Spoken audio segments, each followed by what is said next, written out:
We begin with a story that President William Ruto says the government spent less than 10 million shillings on the plane that took his entourage on last week's U.S. state visit. The president said he was ready to fly with the national carrier Kenya Airways until Friends of Kenya intervened and took on the larger part of the cost of the jet. And State House has this evening identified the Friends as the United Arab Emirates UAE government. The revelations coming as Ruto pledged to lead the way in implementing austerity measures in his government. Brenda Wanga now reports on the president's travel expenses headache that just won't go away. President Ruto's historic state visit to the USA may have come and gone, but his coming and going to that country and the mode of transport he used continues to stir debate nearly a week later. And today, the president sought to settle the matter once and for all. This plane is this big and it is like this. Google here, Google there. This one must have costed 200 million. Because the president needed to arrive in style in the U.S., holding Rachel's hand. There is no way I can spend 200 million.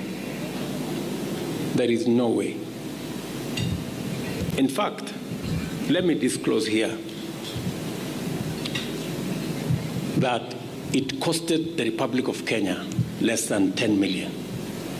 President Ruto going to great lengths to justify the 10 million shillings travel bill. He insists that he was ready to fly Kenya Airways on account of the cost of hiring a private jet. Friends of Kenya, he says, came to his aid. I am not a madman. When I was told the cheapest plane was 70 million, I told my office, go book Kenya Airways. Yeah. So when some friends of mine heard that I was going to travel Kenya Airways, and we have built a big reputation as a country. We have built friends. Some friends told me, how much do you want to pay? I said, I'm not ready to pay more than 20 million. They said, bring 10 million, we will give you the plane. His earlier defense of the use of a private jet upon his return to Kenya from the States through the X platform offered was that the cost of using the jet was less than traveling on KQ. Opinion on the matter remains divided.